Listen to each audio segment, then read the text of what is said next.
Hi, everyone. Welcome. We are super excited today to talk with one of our friends and colleagues, Jennifer Chauhan. She is the co-founder and executive director of Project Right Now here in Monmouth County. And we just love everything that you do about writing and creativity and all of the people that you have touched at 10 years now, right? You've been around for 10 years. Yeah, it'll be our 10 years is September 15th. It'll be 10.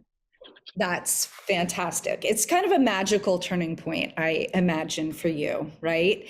And Yes. Debbie and I both are writers, and I can say I write now. I didn't used to be able to say I write. We were in a writing group with Gay, Yes. one of That's your how we met. coaches, yes. And we're both in writing groups now with friends, and we just find it cathartic, and it really feeds our creativity and our curiosity. And because we practice it, it dribbles into the rest of our lives. And so we're super thrilled to have you talk about your journey and project right now and how our listeners might tap into their own creativity.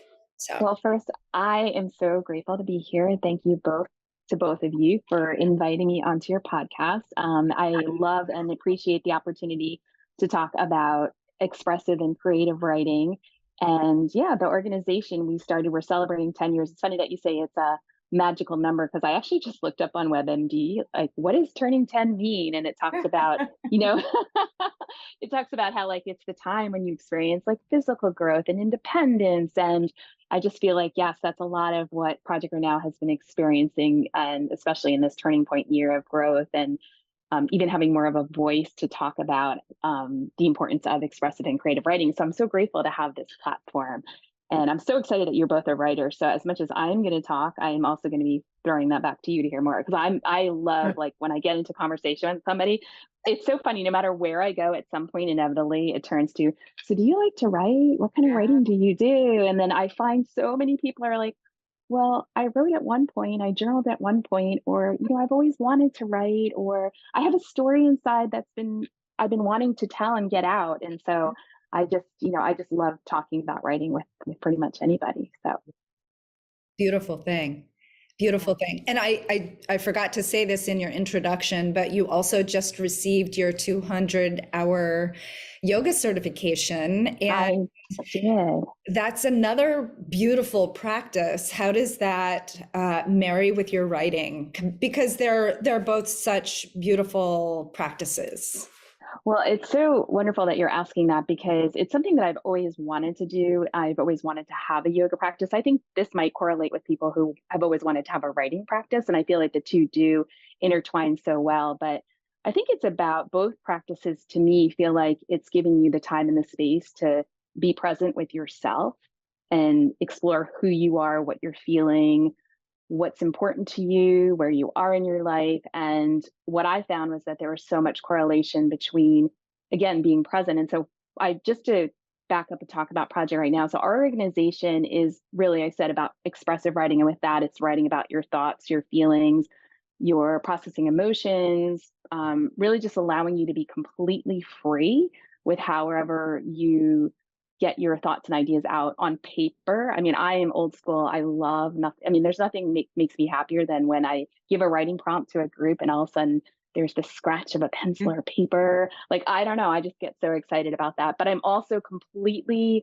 inclusive in the sense of if it works for you to open up the notes app on your phone and, write there, or if you're more of a writing on the computer, however you want to write, just getting yourself to write. And so, for me, I look at writing as a form of mindfulness. Actually, I look at writing as a form of time travel. That's been the thing that I've been really I've been communicating with students. I was working in a high school yesterday in Asbury Park High School in Monmouth County and was telling the students about how it's a form of time travel because you can go back and remember things, from your past, stories, people, places, I mean, things that evoke memory, like smells or music. Like you can be transported and you can capture those stories down on paper. You can be mindful in the moment. And I will talk a little bit about how we do mindfulness writing, where you're just very present with how you're feeling and getting that down.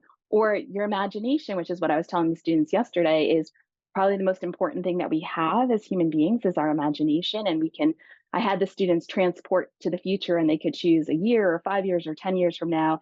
And I meditated with them, and we woke up in a space and we looked around and we wrote about what we saw. And so, it's a way that we can just create ourselves and imagine ourselves into our future. So that for me, writing is a form of time travel. And I think that whether you're memoir writing and you're doing the past, or you're mindfulness writing and you're doing now, or you're using your creativity to imagine, like, I love people who can write more of those fantastical stories where just all of these incredible elements come to be. Like, I just love how writing can serve us. And so our organization was founded to create spaces for people to experience all those different modalities of writing. And as you said, I think the one thing that I didn't realize 10 years ago when I was forming the organization was how healing and cathartic it could be. So, as somebody who is a journaler and journaled a ton when I was in middle school, especially in dealing with all the angsty things that teens deal with, I wrote a lot of bad love poetry at that time. But, for me, it's just really about using writing as a way to, move through emotion or clarify your thinking. And the best part about it for me, and this is what I tell all my students, no matter if they're teenagers or adults or whatever class I'm teaching, I'm like, put a date down, because I think more than anything, writing 5 years from now, 10 years from now, 20 years from now, you find that notebook, you find that story you wrote, you find that letter. Oh my gosh, letters, right? You find those cards, and it's like that is preserving your history. It's preserving what you were thinking, who you were. And I think for a lot of us, if we can look back, then we see the growth that we've experienced. So I think it's a great way to have a deeper connection and insight into who you are.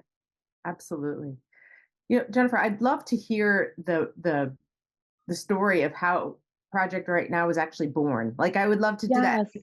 So tell me, so obviously you're a writer and you're a teacher. So tell me about your background and how this idea, how this seed turned into this beautiful plant. Thank you, thank you, thank you. No, it's so funny because I think because we're 10 years, I've kind of lost the story. And so a lot of, like, I've had a few people be like, how did it start? Well, it really, the interesting thing about it is I feel like everything I've done in my life has led me to create Project Right Now. And I graduated from college with an English degree, also a French degree. But I wanted to be a journalist. Like, since 12 years old, I was like, I want to be a writer. I want to be a novelist. I want to be a journalist. I want to write magazine feature articles. And I happened to land at an educational nonprofit in Washington, D.C. And I began as an editorial assistant, answering phones, doing photocopies, making coffee, and moved my way up to being a managing editor of a publication called Teacher Magazine. So while I was thinking that I was like all about the writing and journalism, what ended up happening, I was writing stories about things happening in schools. We were excerpting books from educators, and I was like, this is really cool. This is very different education from what I experienced in all-girl Catholic school. So I just became intrigued, and it just, I don't know, fueled a passion inside of me that I decided to go back and get my master's. So I did that. I went to Teachers College, Columbia University, got my master's. And what I loved was they did so much with writing. So it wasn't like I was taught how to teach writing. They actually had the teachers take a writing class. And so I was experiencing and I was shaping my writing identity. And so then when I became an educator, when I came out my first year, I spent a year working for another nonprofit, helping children in the foster care system of New York write personal stories, write journalistic stories. And that's kind of actually the first seed of where I saw the healing that was happening, that these students were coming in and getting a release or getting insight and being able to share their stories. And even more than that, when they heard feedback, when people read their stories and said, I felt seen, I felt heard. So there was this connection in the publication of the stories.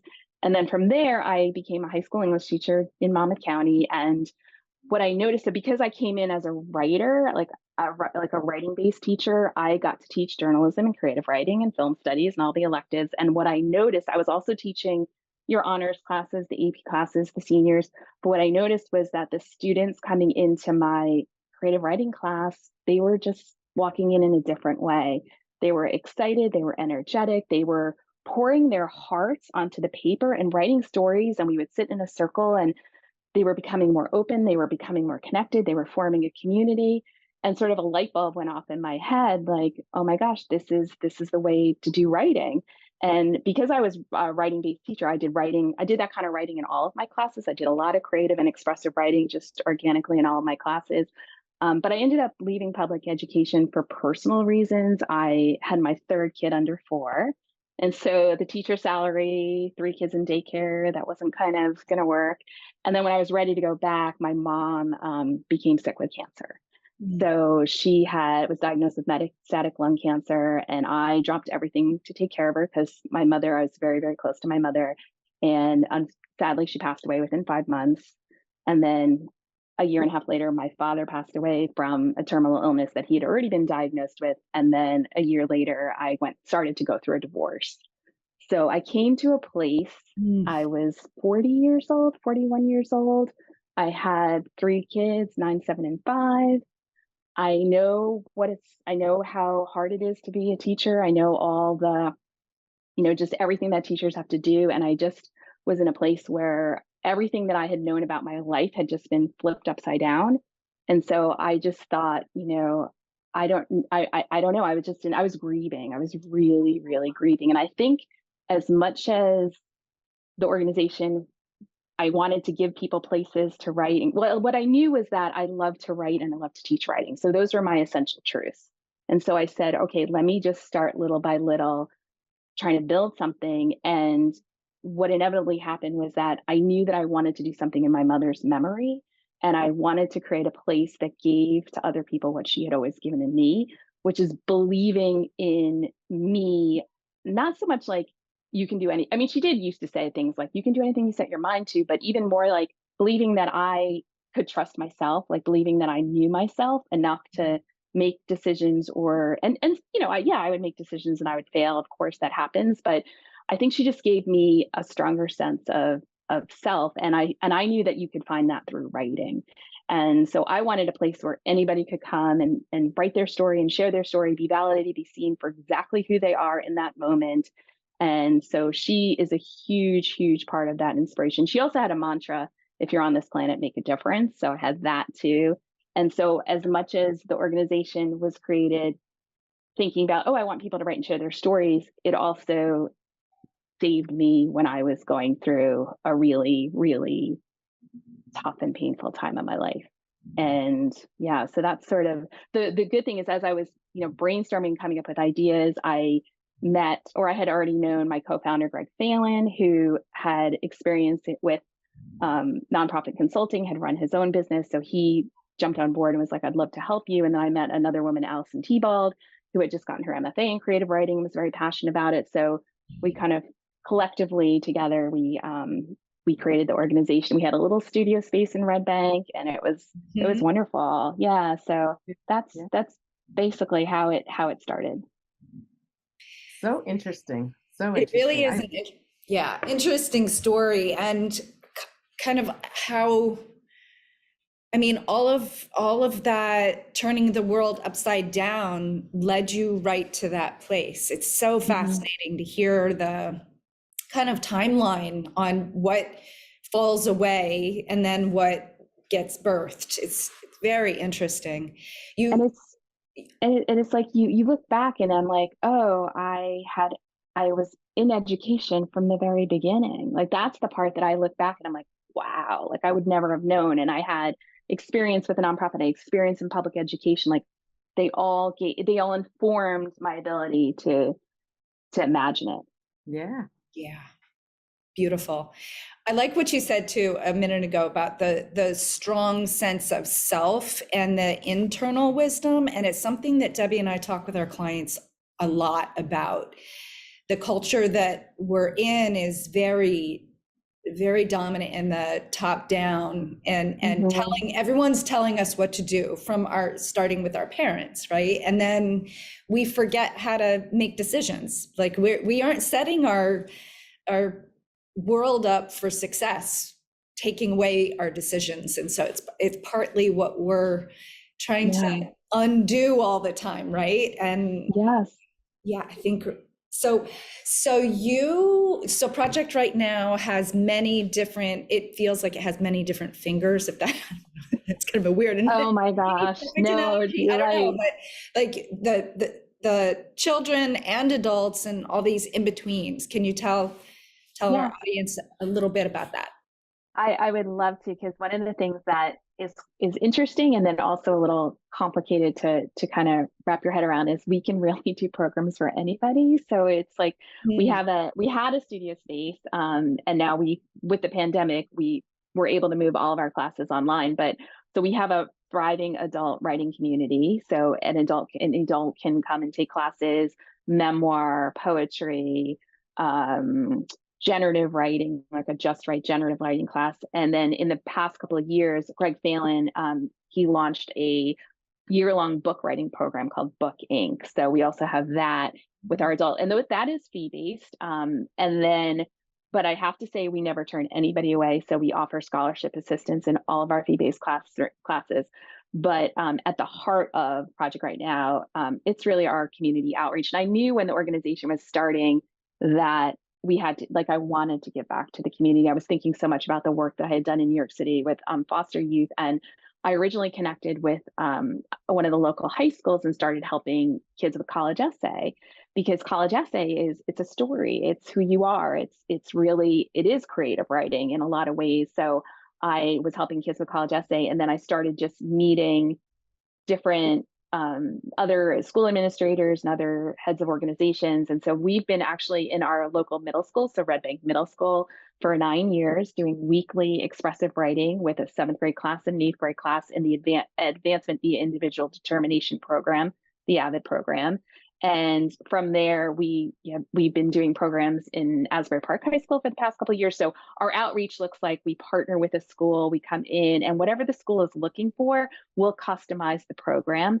And then we've also partnered with local mission-based organizations. So again, in Monmouth County, Shore House is one of our partner organizations. That's a clubhouse for adults living with mental illness. Lunch Break is another organization that we do work with, the Women's Worth.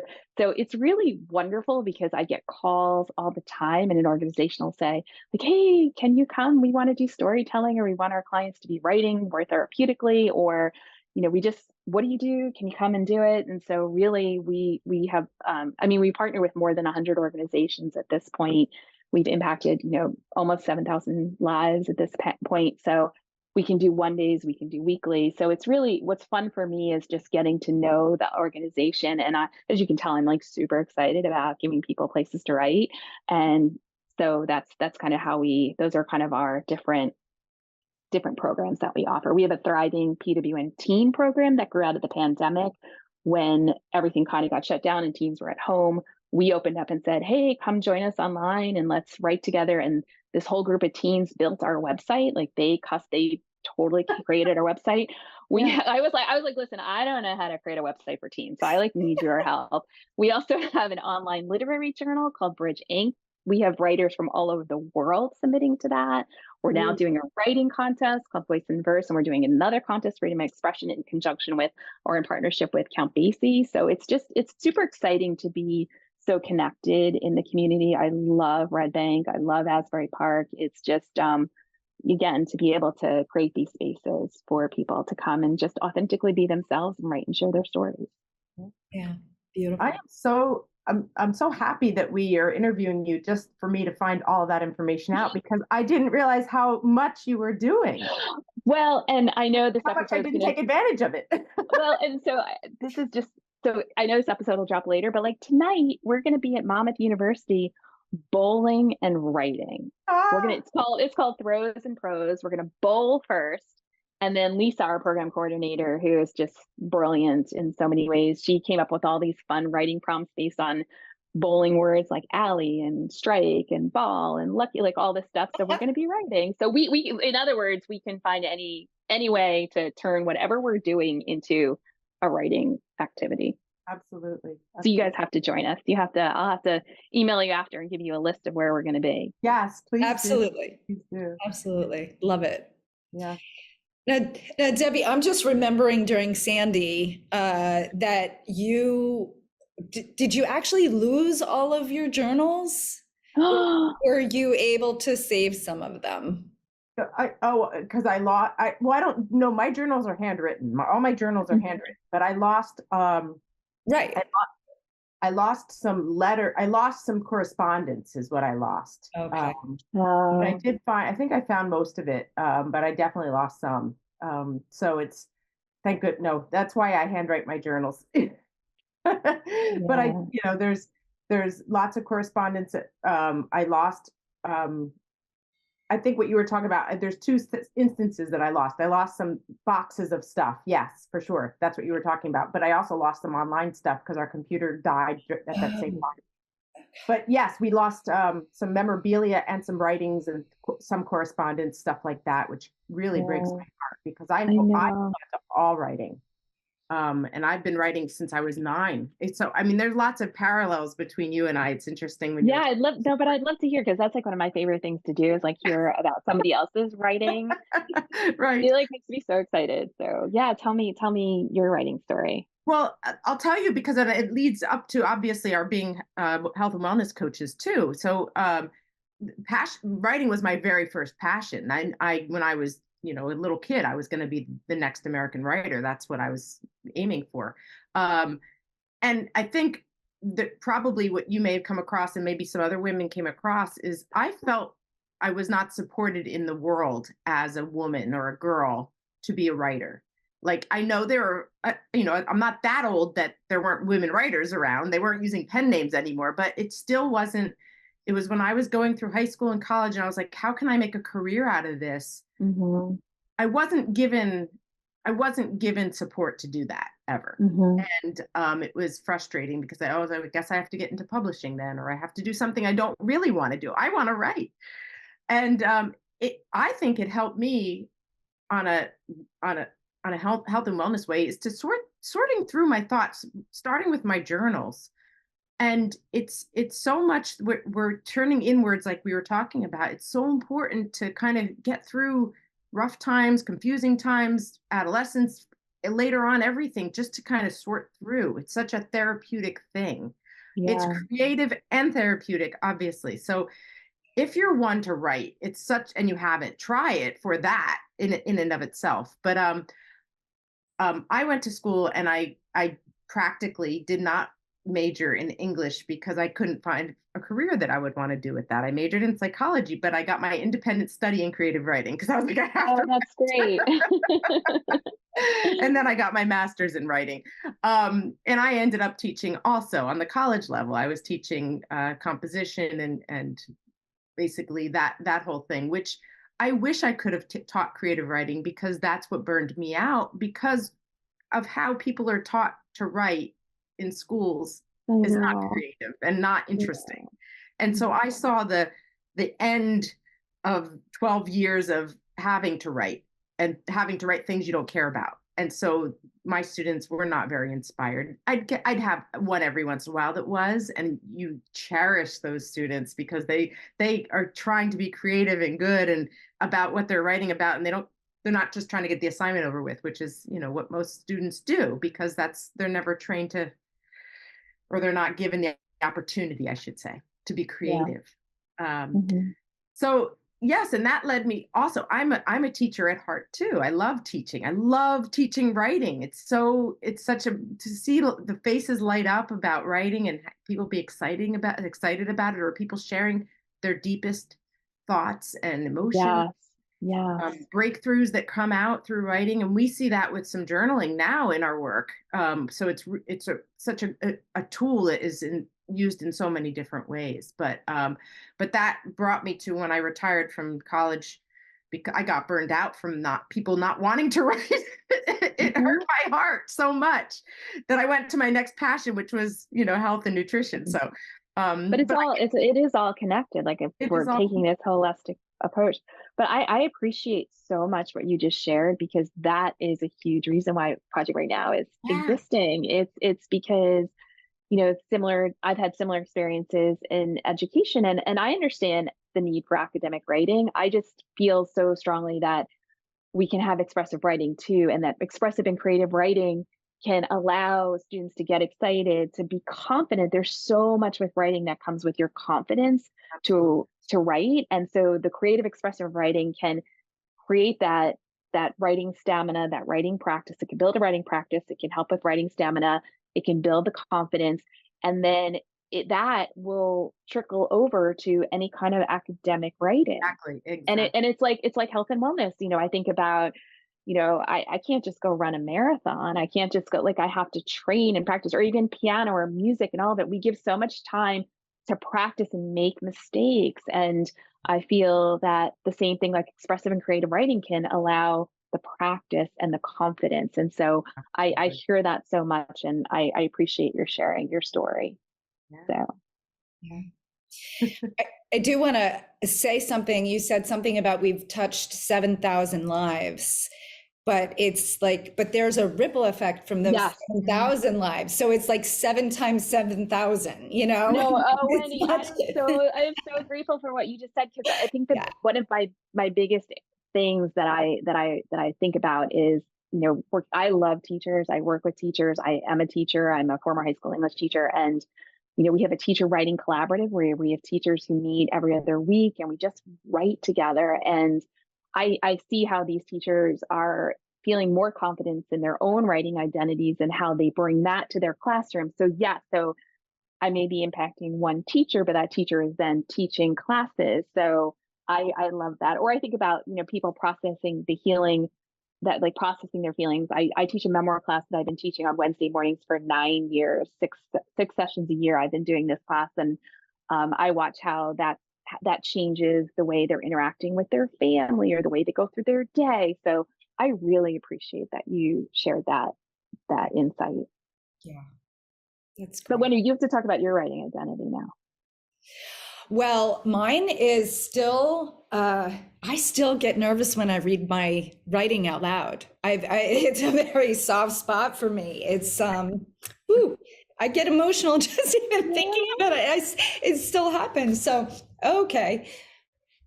They better keep that in. Keep my cry in. It's part of the practice. Well, I love that. Is so, like, I do like journaling workshops. So I'll come in. I mean, I've done it, with the New Jersey court system. I've done it with, different types of groups that are not necessarily identifying as writers. And I'm just Right. trying to show that everyone is a writer. So, and Wendy, exactly what you're experiencing right now is what so many people experience when they have the opportunity to just put Yeah. how they think or feel, or a memory or something, to words, and then to read it Right. out loud, and then have other people witness it. Like, there's so much in that. So I appreciate the vulnerability. That's what I say all the Yeah. time. Like, it is about vulnerable spaces. Definitely, definitely. And so the writing group that I'm in right now, and we've been together, I think, I don't know, maybe 7 years or so. I remember when one of them said to me, she's like, wait a minute, stop everything. Wendy didn't cry today. Something's wrong That's with that piece that she didn't cry today when she read her piece. But it's fun. Our writing group actually got together and we did a poetry reading together. I'm on the board of a museum in Island Heights. It's called the John F. Pito Studio Museum, and so our first annual poetry reading was last year. So this first time I got up in front of 45 people or something and read some poetry. It was really fun, and yes, very vulnerable, but very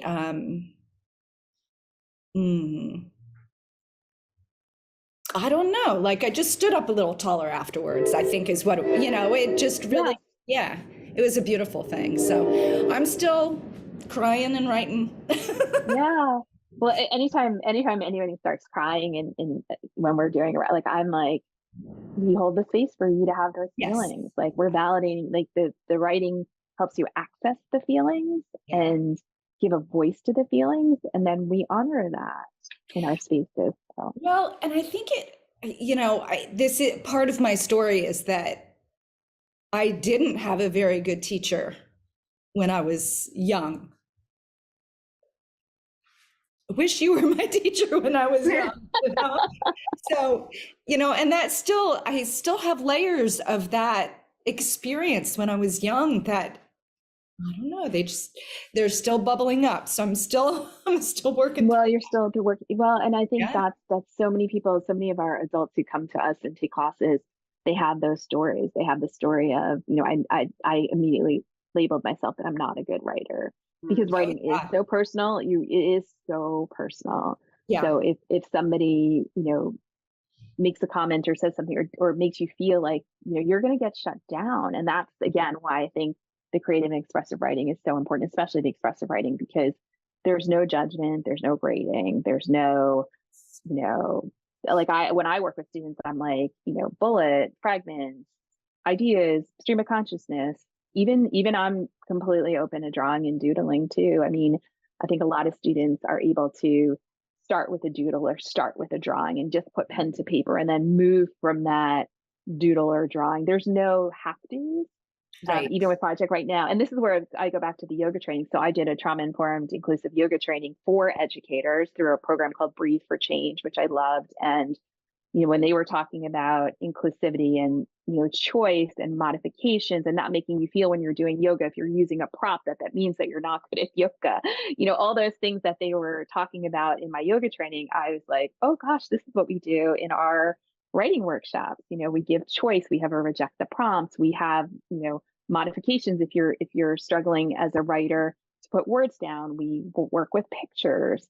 We even had a story. One of my instructors just told me a story about working in an after school program. The student was having trouble putting the words down on paper, but we had the student dictate to one of our teaching assistants, and the teaching assistant wrote out the story. And then when it came time to share, that student was the first one eagerly raising hand, like, I want to share my story. I want to share my story. And read the story. The teaching assistant read the story out loud, and the student, felt so validated and seen. So finding the ways into writing. I think that's a big thing, is like, no matter where you are on the writing journey, in your writing journey, it's like finding your way in.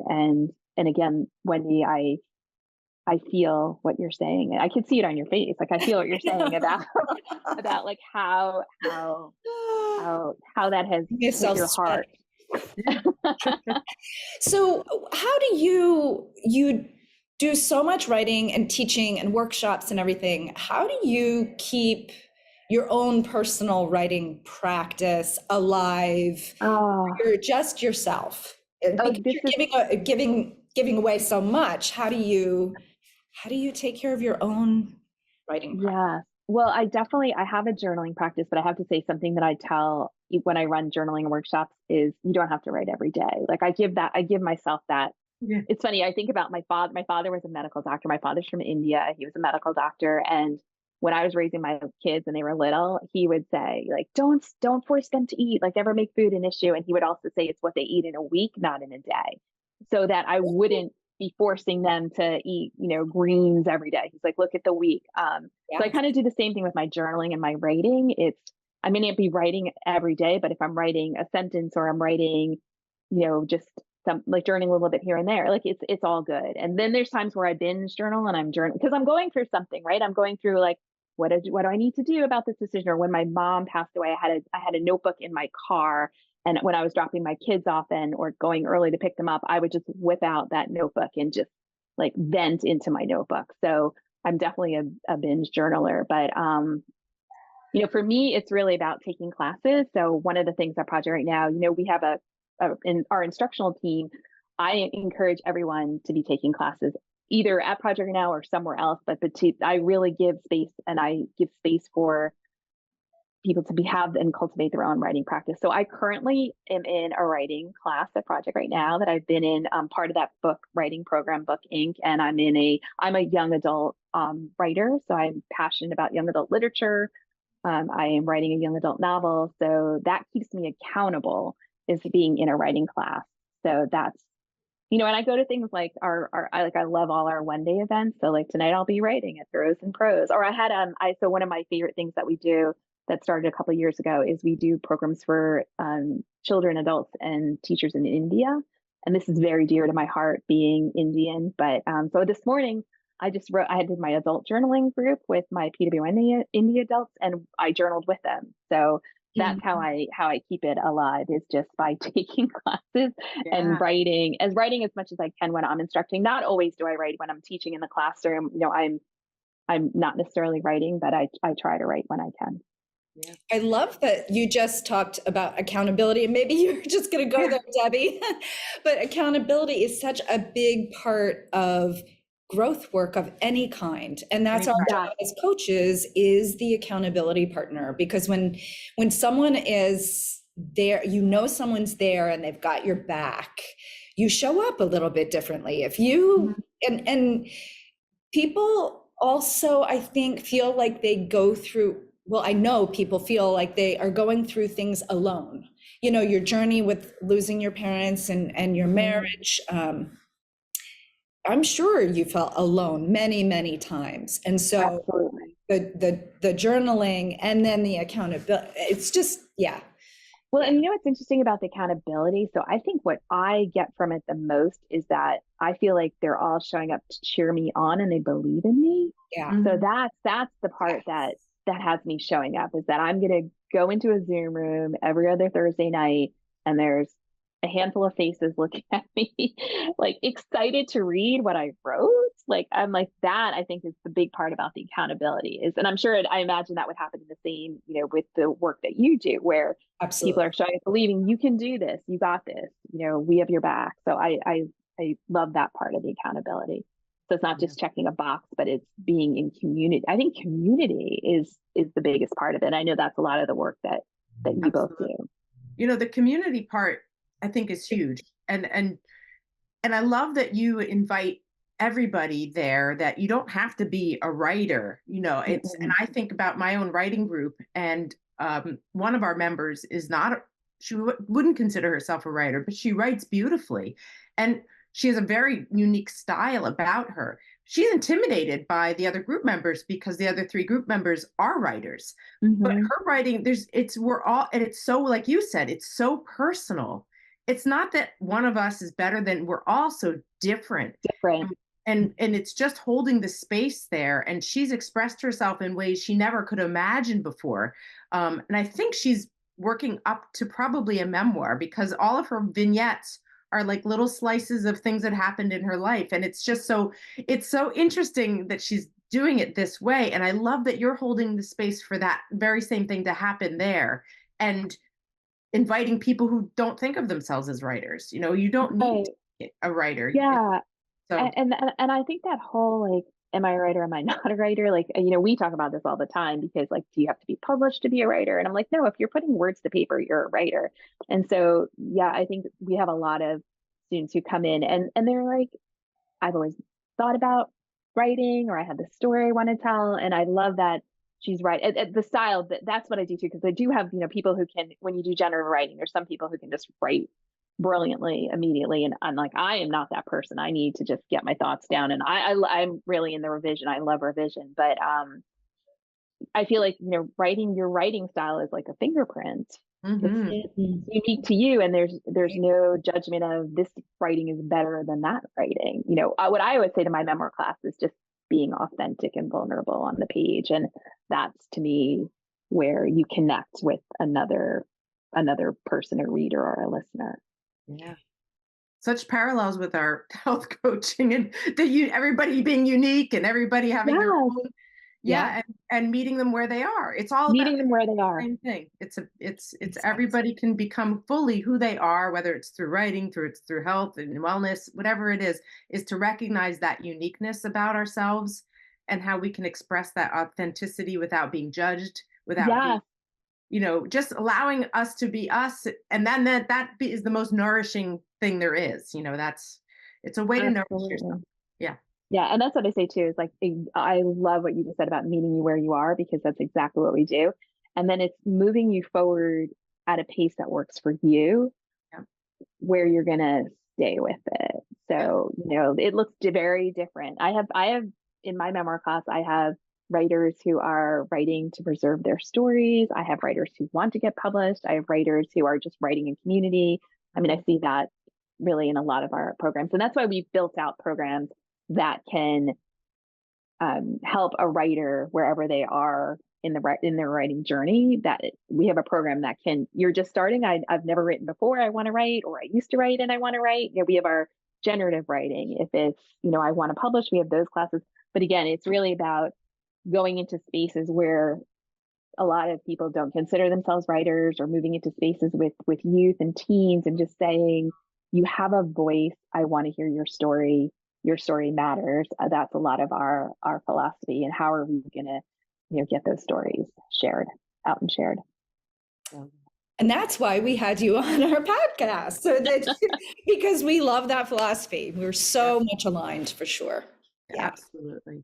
And Jennifer, talking about your father and you being Indian, and that we talked about your name before we started recording. So I want to hear more about more about the that name. background. Yeah. Well, it's funny because so my father immigrated in 1952, and he came over to he was a surgeon, and he was coming over to learn more surgical skills or develop his surgical skills, and ended up staying. And so when I was a kid growing up, I grew up biracial on Long Island in a Italian Irish community. And so I think there was a lot of, it was the melting pot generation of like the 70s and the 80s. And so my dad was very much like, you're American, like besides Indian food, we really didn't do a whole lot more than that, because he was very much of we have to assimilate and be American. And so he even Americanized our name. So growing up, it was Chauhan. But the truth is that nobody could pronounce my name. So it just, any space I went to,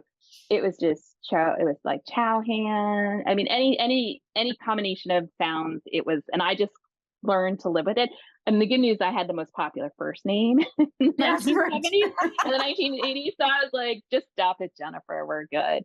Although there were too many Jennifers, truthfully. But then, after my dad passed away, my brother and I kind of took back our Chauhan pronunciation. So that was, we're like, okay. And that's a big part of my writing, like to talk a little bit personally about writing, the different forms of writing, is that, I founded an organization in memory of my mother. But my father and my heritage and my Indian connection is what I'm searching for in my writing, and actually even doing the yoga certification. So I turn 55 next week on February 10th. So it's very funny to me that here I am in like my 50s, and I'm still trying to figure out who I am, and I'm doing it through my writing. So I'm exploring my biracial identity. I'm exploring, my connection to my Indian heritage through my writing, by writing biracial characters, and just in my young adult novel. But it's just interesting that writing to me has become a way to tap into, who I am, my identity, which I'm still searching for. Yes. I think I can speak for Debbie and myself. Both we're also in our 50s and trying to figure ourselves out too. And that's a beautiful growth mindset. I think if we ever stop being curious, or stop growing, or stop or figure it all out, then we're in a different path. So, and our identities are forever shifting. We have some that stay with us, but we have others that come and go and develop into new things. And writing is a great way to help discover those identities, for sure. So, right. Yeah, for sure. Absolutely. Well, how can people get in touch with you? Let us know where are you? How can people join these fantastic events that you're putting together? Well, thank you for the opportunity to share. So we're online at projectrightnow.org. So it is WRITE. So projectrightnow.org is our website. If you wanted to reach out to me directly, you could just email me at jennifer@projectrightnow.org. So we have a lot of online classes for adults, again, beginning from generative writing through our published in our book writing program. One thing I just wanted to say too, we are a 501c3. So while we have fee-based programming, a lot of our work in the community, a lot of our partnerships and the programs we provide with schools and mission-based organizations, that's all donor supported. So we are super grateful for the donors who enable or support our ability to do this work in the community. If you are looking to show up in person and do something, we have lots of pop-up workshops in Red Bank and Asbury Park in Monmouth County, and that you can find that all on our website. And if you are an organization that would like to have us come and do journaling workshops, expressive writing, one time, weekly, more than that, again, you can just reach out to me at jennifer@projectrightnow.org, and I'd be happy to talk about the way we can build programs together. It's wonderful. Thank you so much for joining us and sharing. And we look forward to Thank your you. book, whenever that's going to come. Oh, yeah. Yeah. Yeah, someday. Well, that's the beautiful thing, right? Is that you're writing as much as we we evolve and we progress. That's one of the things that I love about writing with a work where you see how it evolves and it progresses and it deepens, and the surprises that come along the way, that you think you're writing one thing and then all of a sudden you're like, wait, no, this is actually what I'm writing. So so it's evolving with me as I age through my 50s. Love it. It's beautiful. It is Well, beautiful. all the best to Project Right Now. And thank you so much for joining us. Oh, thank you so much. It's meant so much to me to spend this time with both of you. And I am excited to figure out how I'm going to see you in person and start writing with you. So Yes, absolutely. that's going to be reaching out for going sure. to be happening. So Yeah. Yes, yes. Yes, for sure.